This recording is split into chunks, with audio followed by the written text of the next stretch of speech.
The fog rolls through Plainfield, Wisconsin, like a secret keeping itself.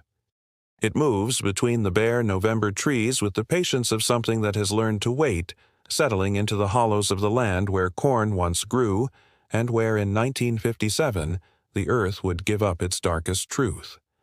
But this story begins earlier in the spaces between what was reported and what was lived, in the testimony that disappeared before it could be filed in the voice of a woman whose survival depended on her ability to become invisible.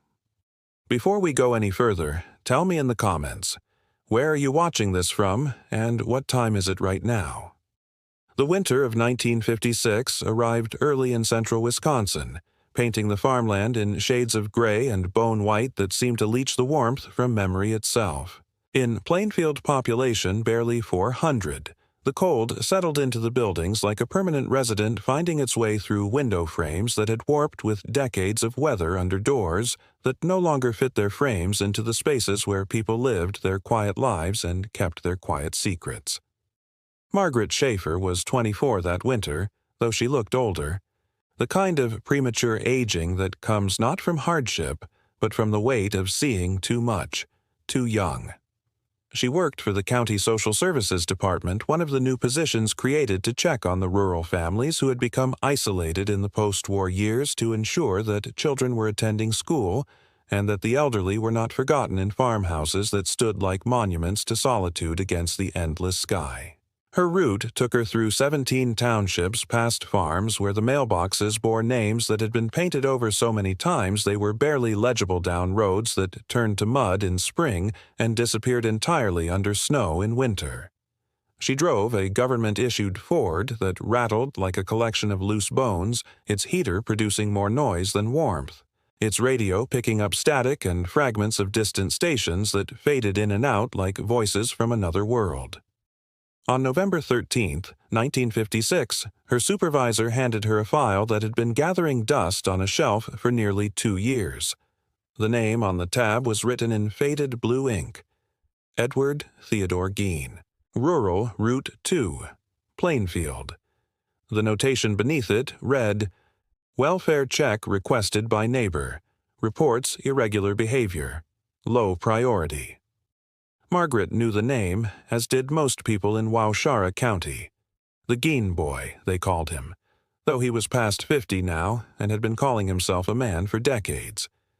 His mother had died in 1945, leaving him alone in the farmhouse where he had lived his entire life, and the neighbors occasionally whispered about lights moving through the windows at strange hours, about the smell that sometimes drifted from his property when the wind was wrong. But whispers were not investigations, and irregular behavior was not a crime. Margaret had learned in her 2 years with the county that rural Wisconsin was full of men who lived alone and women who had given up trying to understand them. The war had left its mark on the landscape in ways that went deeper than the memorial plaques in town squares, creating a generation of people who had learned to keep their doors locked and their questions to themselves. The drive to the Gein property took her through countryside that seemed to have been abandoned by time itself. Past the Worden hardware store, where Bernice Worden sold nails and wire to farmers who paid in cash and spoke in sentences of 3 words or fewer. Past the school, where children learned to read from books that were older than their parents, where the teacher was a spinster named Helen Morrison who had been imported from Madison, and who counted the days until her contract expired like a prisoner counting down to parole.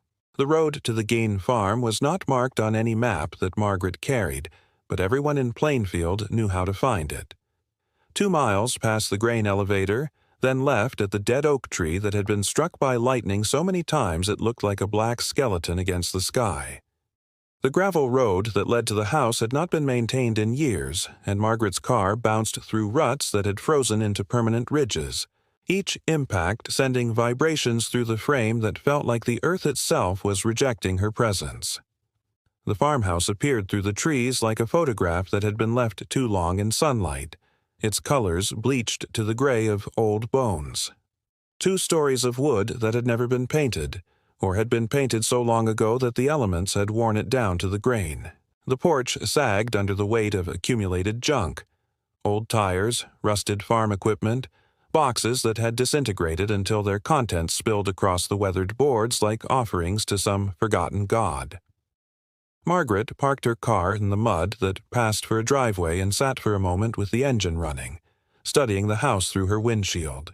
Something about the building seemed wrong, though she could not immediately identify what. The proportions were correct, the windows were where windows should be, the door was centered in the facade as doors had been centered for 100 years. But there was an quality to the structure that made her skin crawl, a sense that she was looking at something that had been built to serve purposes other than human habitation. She turned off the engine and stepped into the November air that cut through her coat like a blade made of winter itself. The silence that surrounded the property was not the peaceful quiet of the countryside, but something heavier and more oppressive, as if the very atmosphere had been drained of its ability to carry sound. Her footsteps on the frozen ground seemed unnaturally loud, echoing off the house, and the bare trees and returning to her ears distorted, as if they had traveled through some invisible medium that changed their character. County Social Services. Case File Update. November 13th, 1956. Field Agent M. Schaefer. Initial visit to Ed Gein property. Subject not home. Evidence of recent activity. Fresh tire tracks, smoke from chimney. Will return tomorrow for welfare check as scheduled. File incomplete. Subsequent pages missing. The front door was painted a shade of green that had faded to the color of pond scum, and when Margaret knocked, the sound seemed to be absorbed by the wood rather than echoing inside the house.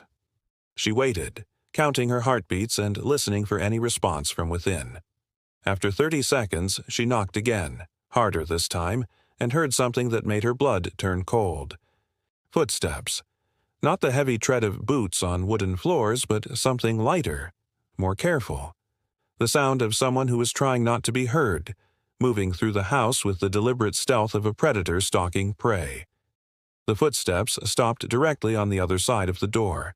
Margaret could feel a presence there, just beyond the barrier of wood and metal, studying her through the peephole that she had not noticed until this moment.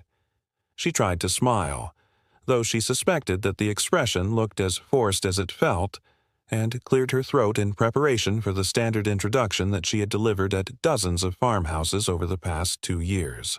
Mr. Gein, my name is Margaret Schaefer, from the County Social Services Department. I'm here to conduct a routine welfare check, as required by state law. Could I have a moment of your time? The silence stretched on until Margaret began to wonder if she had imagined the footsteps, if the isolation of the property and the oppressive atmosphere of the place had begun to affect her perception of reality. She was about to knock again when she heard the sound of locks being turned. Not one lock, but several, each making its own distinct metallic click as the mechanism disengaged. The door opened 6 inches, revealing a slice of Ed Gein's face that was bisected by shadow. His eye was pale blue, almost colorless, and it studied Margaret with an intensity that made her feel like a specimen under a microscope. His skin was the color and texture of old leather, creased by decades of sun and wind, and something else. Something that came from inside, as if the experiences of his life had marked him in ways that went deeper than weather. "What do you want?" he asked, and his voice was surprisingly soft, almost feminine in its cadence and pitch. Margaret repeated her introduction, explaining the purpose of her visit in language that had been carefully crafted by county lawyers to sound official without being threatening. She spoke of state requirements and routine procedures of the county's concern for the welfare of its isolated residents, of the simple forms that needed to be filled out to satisfy the bureaucrats in Madison, who had never set foot on a farm in their lives. Ed listened without interrupting, his pale eye never leaving her face, his expression revealing nothing of his thoughts or intentions. When she finished speaking, he continued to stare at her for what felt like minutes, but was probably only seconds, as if he were trying to see past her words to some hidden agenda that she herself was not aware of. "You can come in," he said finally, opening the door just wide enough for her to pass through. "But wipe your feet. Mother always insisted on clean floors. Margaret stepped across the threshold into an atmosphere that was thick with the odors of neglect and decay. The air inside the house was somehow colder than the November wind outside, carrying scents that she could not identify but that made her stomach clench with instinctive revulsion. Beneath the obvious smells of dust and mildew was something else, something organic and wrong that seemed to emanate from the walls themselves. The interior of the house was darker than it should have been, even accounting for the gray sky outside and the dirty windows that filtered what little light managed to penetrate the gloom. Margaret's eyes adjusted slowly, revealing a living room that looked as if it had been frozen in time sometime around 1920, furnished with chairs and tables that were covered in antimacassars, yellow with age, dominated by a fireplace that had been cold for so long that the ashes in the grate had turned to dust. But it was the walls that made Margaret's breath catch in her throat. They were covered with photographs, dozens of them, maybe hundreds, arranged in no pattern that she could discern. Photographs of people she did not recognize, men and women and children staring out from their frames with the solemn expressions that cameras had demanded in an earlier era. But there was something wrong with the images. Something that her eye could not quite process but that made her skin crawl with a sensation like insects walking across her flesh. "Family?" she asked, though she already knew the answer would not be simple.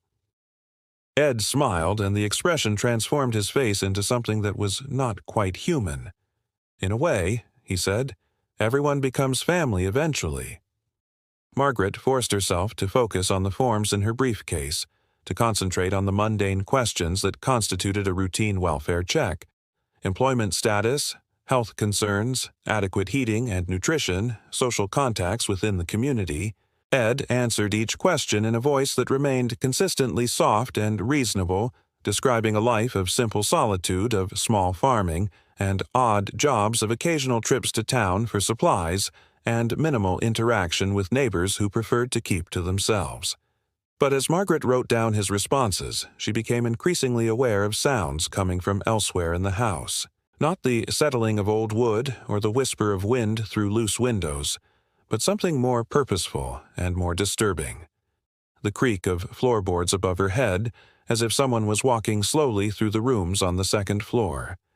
The distant sound of metal against metal, rhythmic and deliberate, like someone sharpening a knife or filing the edge of a tool. If you're still here, it means you're one of the few who question what we're told. Subscribe before this video disappears. "Do you live here alone, Mr. Gein?" Margaret asked, though the question was not on her list and though she already knew the official answer. Ed's smile widened, revealing teeth that were stained yellow and brown with neglect. "Oh, no," he said, his voice carrying a note of genuine warmth for the first time since she had entered the house. "Mother is still here. She never really left, you know. She just moved to a different part of the house." Margaret felt something cold settle in her stomach, a sensation like swallowing ice water on an empty stomach. The rational part of her mind understood that Ed was speaking metaphorically, that he was describing the common experience of people who had lived their entire lives in the same house, who felt the presence of deceased family members in familiar objects and cherished memories. But the sounds from upstairs continued, and they did not sound metaphorical. "I see," Margaret said, keeping her voice carefully neutral. "And how are you managing without her help? Cooking, cleaning, maintaining the property?" "Oh, she still helps," Ed said, his tone becoming almost conversational. "She tells me what to do, how to take care of things. Sometimes she gets upset if I don't listen, but she always forgives me in the end. Mothers are like that, you know. They love their children no matter what." The metallic sound from upstairs stopped abruptly, replaced by something that made Margaret's pen freeze in her hand. Footsteps, but lighter than Ed's, more delicate, moving across the ceiling above them with the careful precision of someone who was trying not to disturb the conversation below. Margaret looked up instinctively, following the sound as it moved from the front of the house toward the back, and Ed followed her gaze with an expression of fond indulgence. "She's probably tidying up," he said. "She always liked things to be neat and clean when we had company. It's been a long time since we've had a visitor as nice as you." The praise should have been a compliment, but something in the way Ed said it made Margaret feel like prey being evaluated by a predator who was in no hurry to make his decision. She forced herself to complete the forms, to ask the remaining questions and record the answers in handwriting that remained steady despite the trembling in her fingers. As she worked, she became aware of other details that her initial nervousness had caused her to overlook. The furniture in the room was covered with a thin layer of dust, but there were clear spaces where objects had been recently moved. The fireplace had not been used in years, but there were fresh scratch marks on the floor in front of it, as if something heavy had been dragged across the wooden boards. Most disturbing of all were the photographs on the walls, which she now realized were not family portraits at all, but images that had been cut from newspapers and magazines, arranged in a collage that covered every available surface. Missing persons reports, obituaries, wedding announcements, school pictures, dozens of faces staring out from the walls with expressions that ranged from joy to sorrow to the blank neutrality of official documentation. "These people," Margaret said, gesturing toward the walls. "Are they friends of yours?" Ed followed her gesture with his pale eyes, studying the faces as if he were seeing them for the first time. "In a way," he said, using the same phrase he had used before. "Everyone becomes family eventually. Some people just take longer to understand that than others." Margaret finished the last of her forms and closed her briefcase with hands that were steadier than she had any right to expect. The interview had taken less than 30 minutes, but it felt as if she had been in the house for hours, and every instinct she possessed was screaming at her to leave to get back to her car and drive away from this place as quickly as the muddy road would allow. "That completes the welfare check, Mr. Gein," she said, standing and smoothing her skirt with movements that felt automatic and distant. "Thank you for your cooperation. The county will file this report, and you shouldn't expect another visit unless circumstances change significantly." Ed stood as well, unfolding his lean frame with the deliberate care of someone whose joints had grown stiff with age and solitude. "Are you sure you have to go so soon?" he asked, and there was something in his voice that made Margaret's throat constrict with fear. "Mother was hoping you might stay for supper. She doesn't get to cook for company very often anymore." The footsteps upstairs had stopped, but Margaret could feel a presence there, something watching her through the ceiling with an attention that was almost physical in its intensity. The air in the room seemed to have grown thicker, harder to breathe, as if the house itself were slowly suffocating her. "That's very kind," Margaret managed to say, "but I have other appointments this afternoon. Perhaps another time."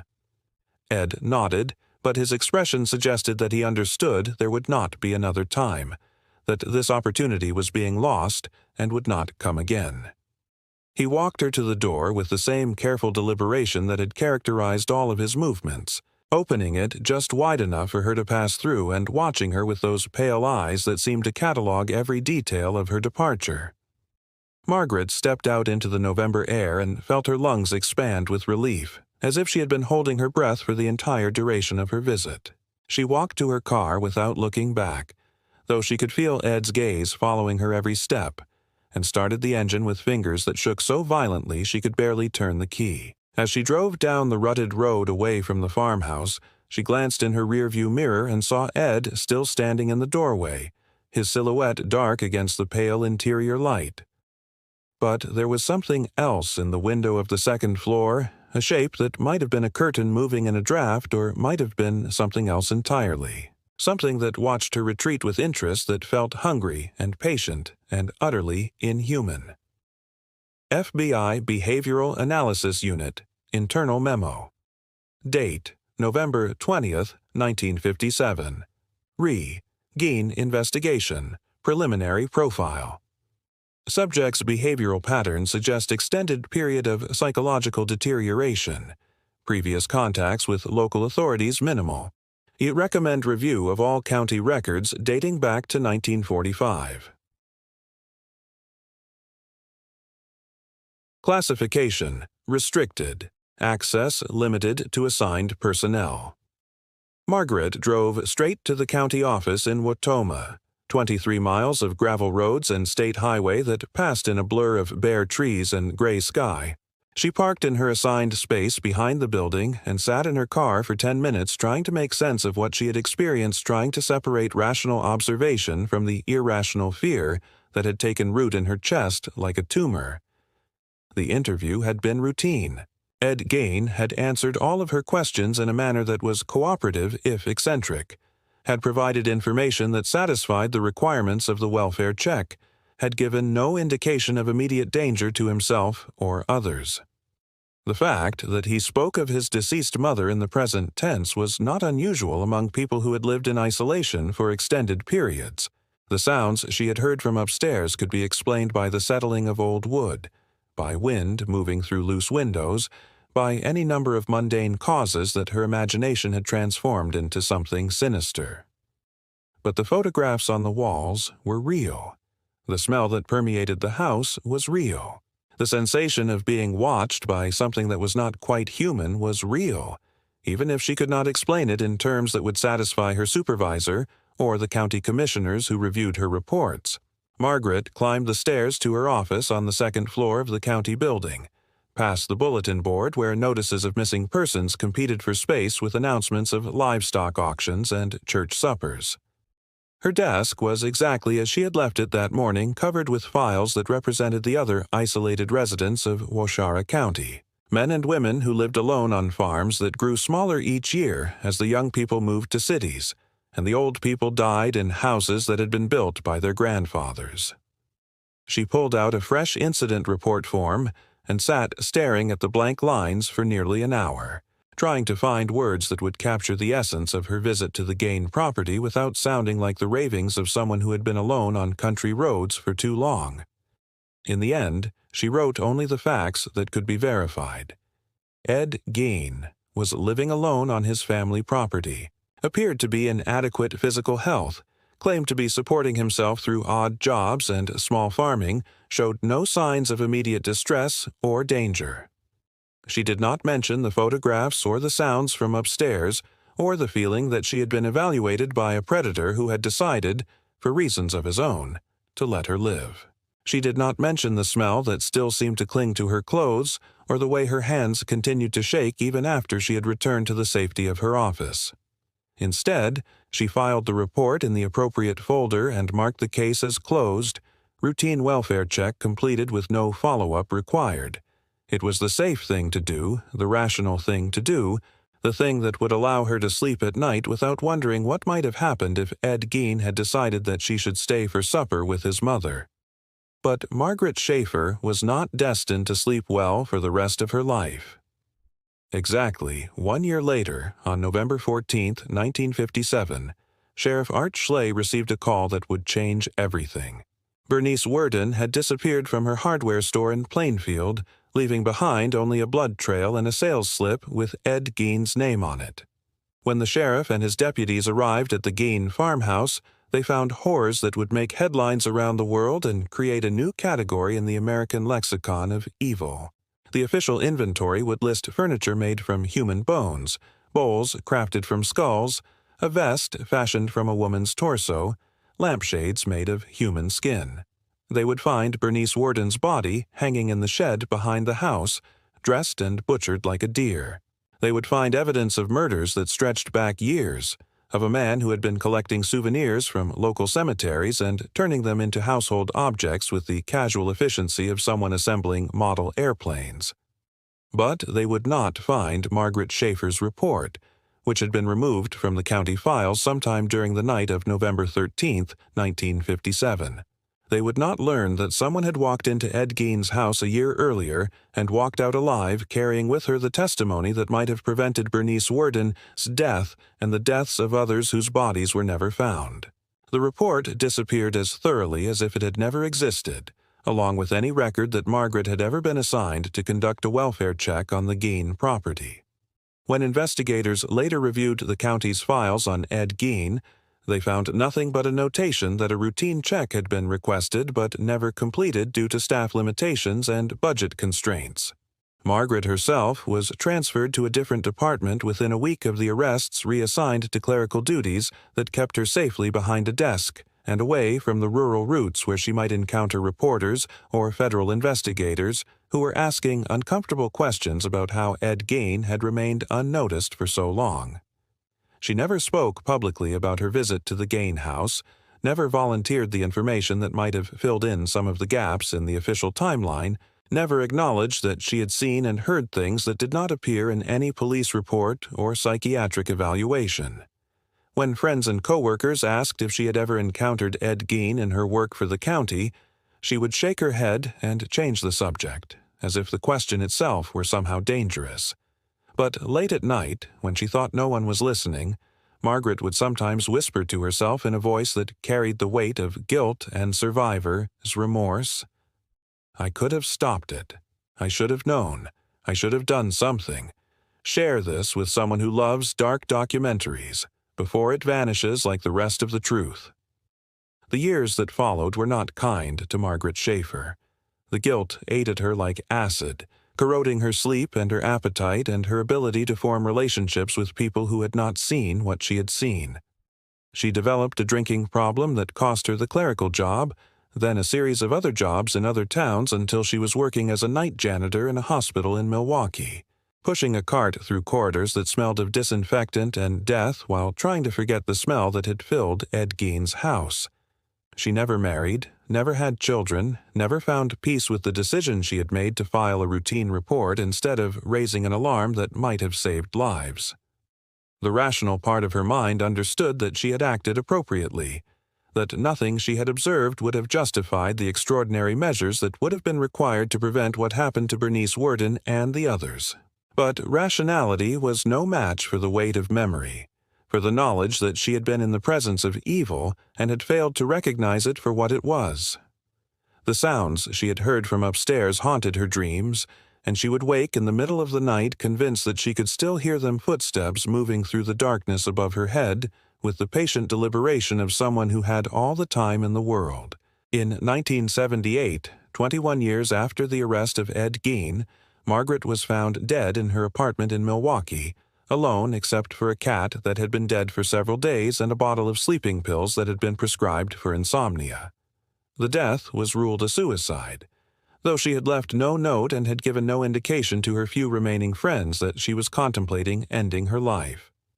Among her possessions, investigators found a shoebox containing newspaper clippings about the Ed Gein case, dozens of articles that had been cut from papers across the Midwest and arranged in chronological order documenting every development in the investigation and the subsequent trial.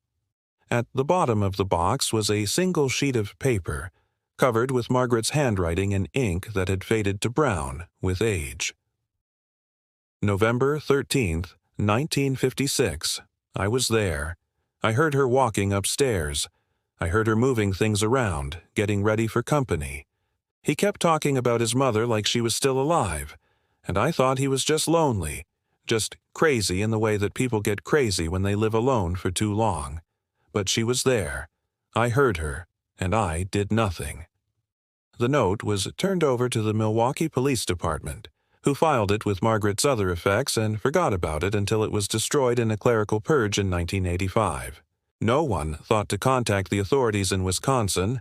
No one considered the possibility that Margaret's rambling confession might shed new light on one of the most thoroughly investigated crimes in American history. But the truth has a way of surviving, even when every official effort is made to bury it.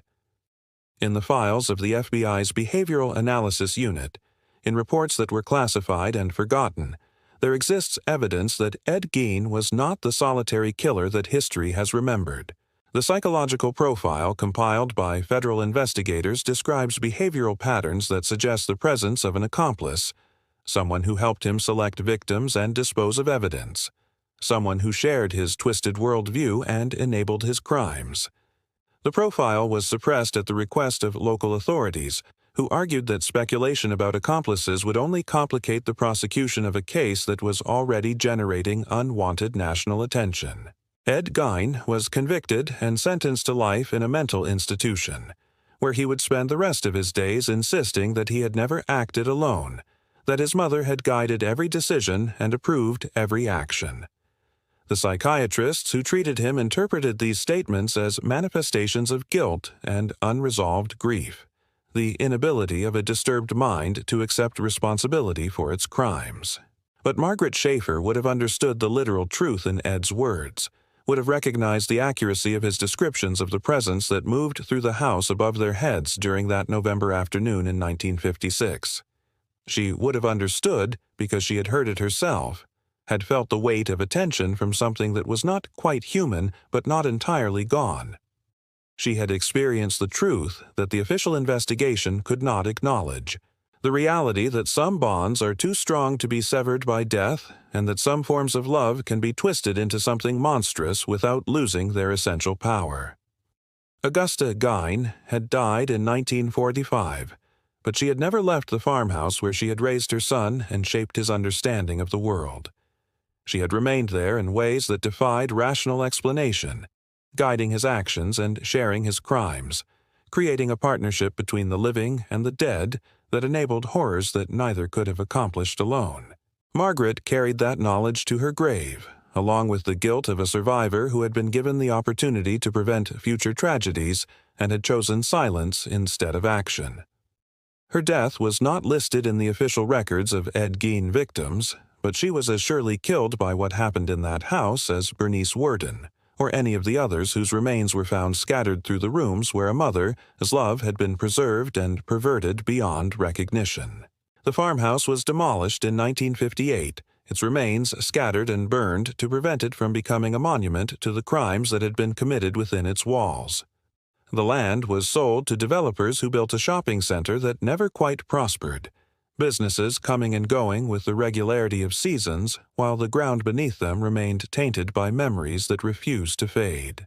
Local teenagers still dare each other to spend time on the property, to walk through the parking lot after midnight and listen for sounds that have no rational explanation. Most of them leave quickly, driven away by feelings they cannot name and do not want to understand. But a few stay long enough to hear what Margaret heard: the sound of footsteps moving through empty space above their heads, the whisper of a presence that continues to tidy up and wait for company that will never come. The wind still moves through Plainfield like a secret keeping itself, carrying with it the echoes of a love that became something other than human, and a guilt that outlasted the woman who carried it. In the silence between the gusts, in the spaces where sound should be but isn't, Margaret Schaefer's testimony continues to exist, a confession that was never heard and a warning that came too late. Some nights the wind moves through Plainfield like it remembers, and maybe it does. If you enjoy watching documentaries and real stories based on true events, stay with us and follow this channel. We're truly grateful to have you here.